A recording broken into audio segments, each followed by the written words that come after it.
Good morning morning plus સાથે હું છું અન્વી। પીએમ મોદીની સભા પહેલા મોડી રાત્રે ધ્રોલના વાગુદળમાં પૂનમ માડમે ક્ષત્રિય આગેવાનો અને 10 ગામના સરપંચો સાથે બેઠક કરી।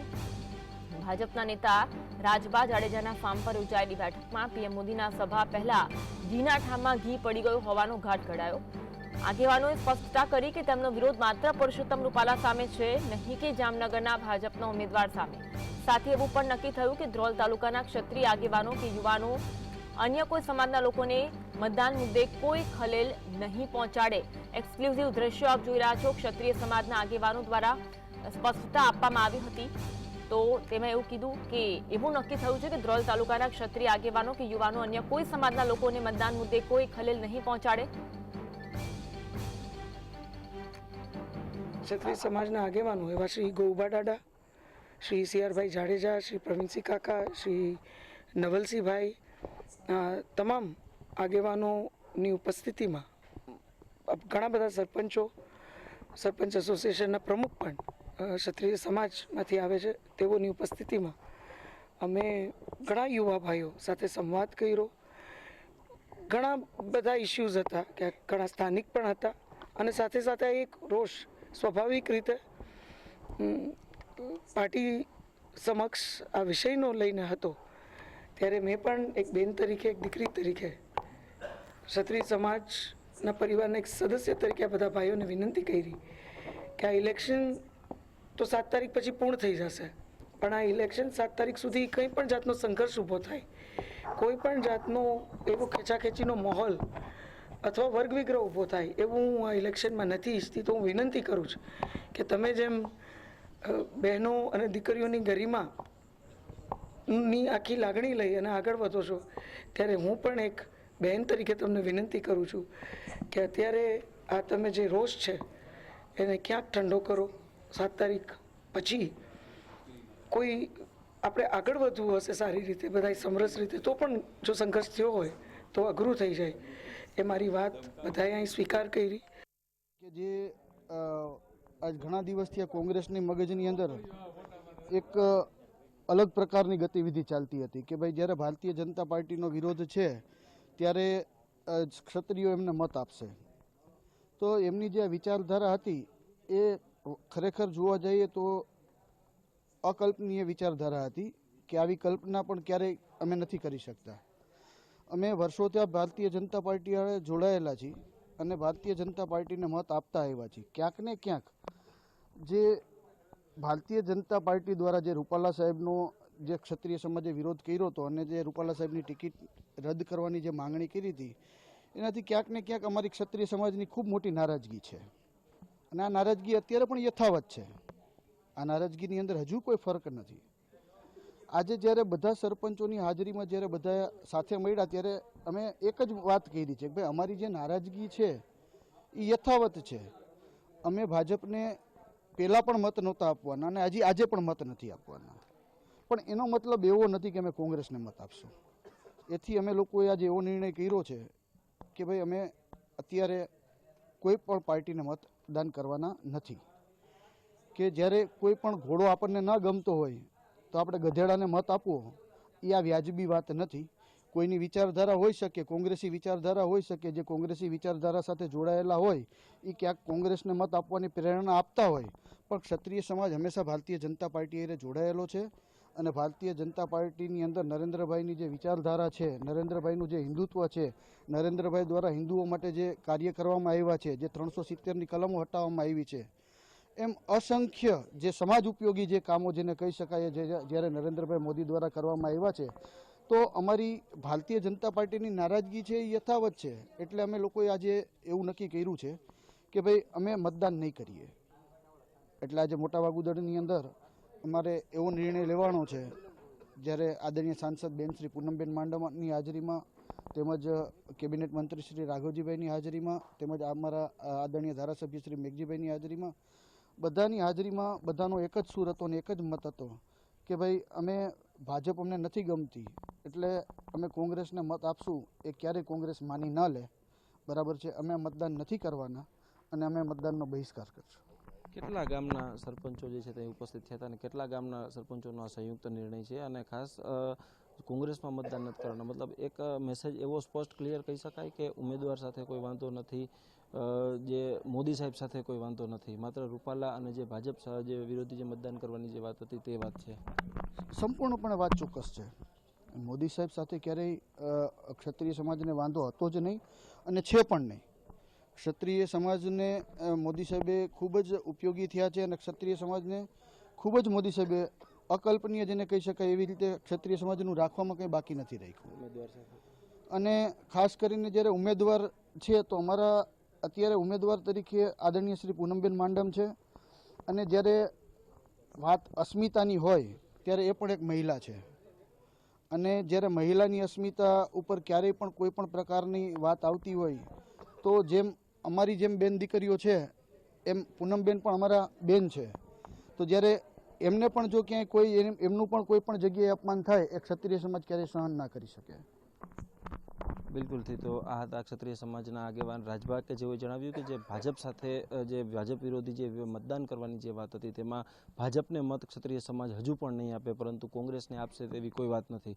એટલે કે જે મોદી સાથે કોઈ વાંધો નથી, ઉમેદવાર સાથે કોઈ વાંધો નથી, તે તમામ સ્પષ્ટતાઓ જે ત્યારે હાલ જે કલાકો સુધી ચાલેલી જે સાંસદ સાથેની બેઠક છે તેમાં ક્ષત્રિય સમાજ દ્વારા કરવામાં આવી છે, જેમાં 10 જેટલા ગામના સરપંચો જે છે તે જોડાયા હતા. કેમેરામેન રજનીશ નાગર સાથે અર્જુન પંડ્યા, GSTV ન્યૂઝ. તો આજ અંગે વધુ વાત કરીશું. સંવાદદાતા અર્જુન અમારી સાથે ફોનલાઈન પર જોડાયા છે. અર્જુન, એક તરફ વડાપ્રધાન મોદી જામનગર આવી રહ્યા છે, તે પહેલા જે ક્ષત્રિય સમાજનો રોષ છે જે ખાળવા માટે પૂનમ માડમ દ્વારા ક્ષત્રિય સમાજના આગેવાનો સાથે બેઠકનું આયોજન કરવામાં આવ્યું. શું અપડેટ મળી રહી છે અર્જુન? જી, અહીં છેલ્લા ઘણા દિવસથી જામનગર જિલ્લામાં જે ક્ષત્રિય સમાજનો જે રોષ હતો તેના કારણે જે વિરોધ જે છે તે દરેક જગ્યાએ જે છે તે થઈ રહ્યો હતો. ધ્રોલના 2-3 દિવસ પહેલાના જે દ્રશ્યો હતા કે જેમાં જે રેલી જે છે તે રોકવામાં આવી હતી, રોડ શો રોકવામાં આવ્યો હતો, ત્યારબાદ સભા દરમિયાન જ્યારે સાંસદ પૂનમ માડમ જ્યારે ભાષણ કરતા હતા ત્યારે તેમને પણ જે જય ભવાનીના નારા જે છે તે યુવાનોએ લગાવ્યા હતા. એટલે કે આ તમામ રોષને ટાળવા માટે સાંસદ દ્વારા જે તમામ પ્રયાસો કરવામાં આવ્યા હતા અને આજુબાજુના જે સ્થાનિક આગેવાનો, જે ક્ષત્રિય આગેવાનો છે, તેમજ જે ક્ષત્રિય જે પ્રભાવિત જે ગામડાઓ છે તેના સરપંચો સાથે જે વાતચીત કરવામાં આવી હતી, તેમાં જે વાતમાં જે છે તે સ્પષ્ટતા એ વાતની ગઈકાલે થઈ ગઈ છે કે ગઈકાલે જે વાગુદડ ગામ ખાતે જે કોઈ એક રાજભા છે તેમના ફાર્મ હાઉસ ખાતે જે આ બેઠક યોજવામાં આવી હતી, જેમાં મુખ્યમંત્રી રાઘવજી પટેલ તેમજ જે કાલાવડના ધારાસભ્ય મેઘીભાઈ ચાવડા છે તે સહિતના જે તમામ ક્ષત્રિય આગેવાનો જે ઘણા બધા ત્યાં ઉપસ્થિત હતા, ત્યાં એક વાતની સ્પષ્ટતા ચોક્કસપણે થઈ ગઈ છે કે કોઈ પણ જે ક્ષત્રિય છે તેમને કોઈ ઉમેદવાર સાથે વાંધો નથી, એટલે કે સાંસદ પૂનમ માડમ સાથે તેમનો વિરોધ નથી કે તેમનો વિરોધ જે છે તે મોદી સાહેબ સાથે નથી, એટલે કે વડાપ્રધાન સાથે પણ કોઈ વાંધો નથી અને તેમને જે સ્થાનિક ઉમેદવાર છે તેમની સાથે પણ કોઈ પણ પ્રકારનો વાંધો નથી. માત્ર ભાજપનો વિરોધ છે અને પરસોત્તમ રૂપાલાનો વિરોધ છે.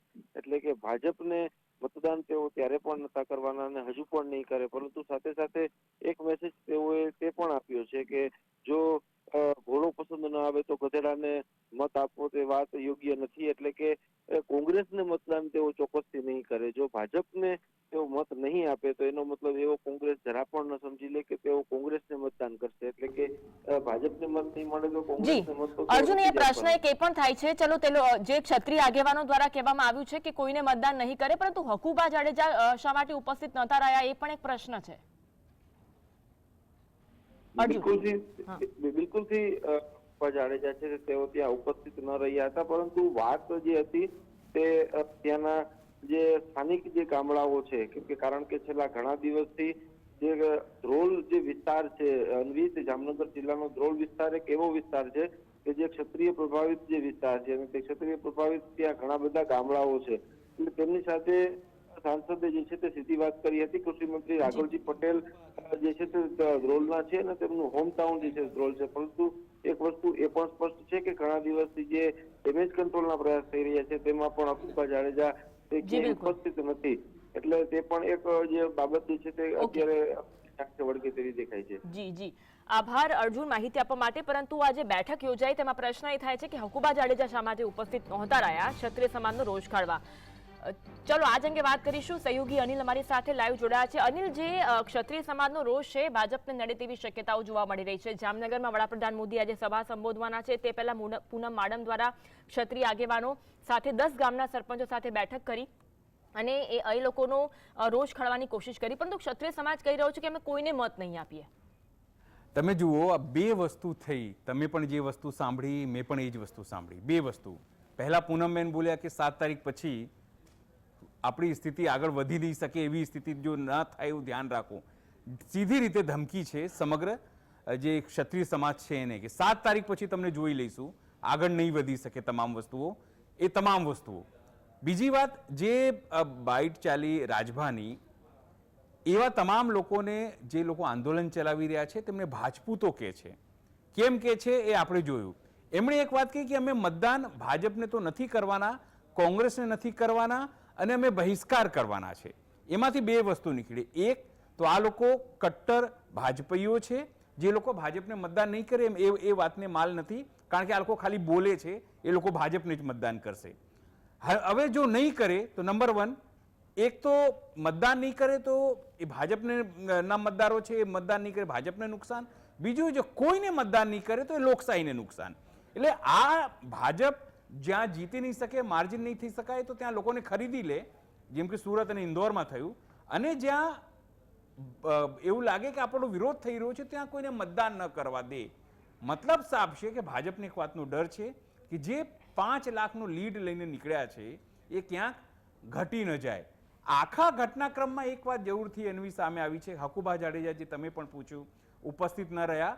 ક્ષત્રિયોના ત્યાં તેઓ નેતા છે, મોટા નેતાઓ છે, મંત્રી રહી ચૂક્યા છે, તમામ વસ્તુઓ થઈ છે, છતાં એ વસ્તુમાં હાજર ન રહે સમાધાન કરાવવામાં.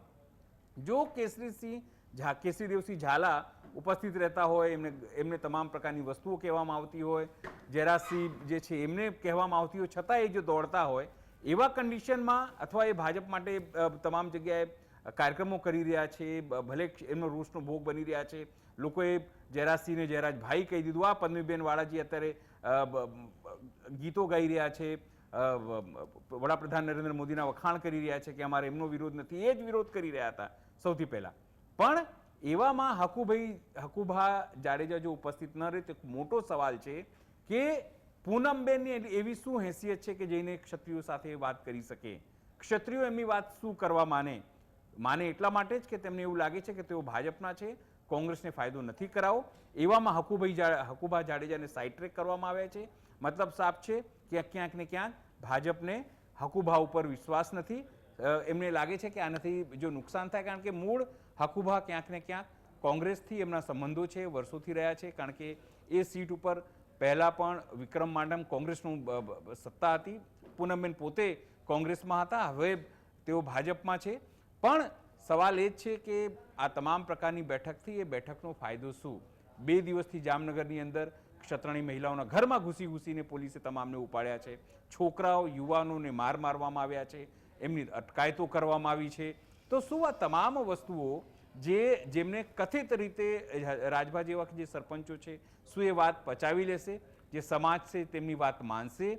જે રીતે ચીમકી અપાઈ રહી છે, ગર્ભિત ધમકી અપાઈ રહી છે, 7 તારીખ પછી તમને જોઈ લઈશું, શું એ વાતથી એ સંમત છે?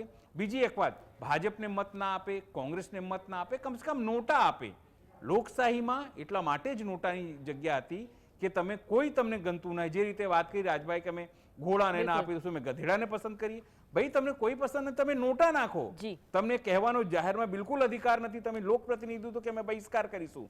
શરમ આવી જોઈએ રાજભા જેવા લોકોને, જેવું કહેતા હોય કે અમે વોટ નહીં કરીએ, બહિષ્કાર કરીએ.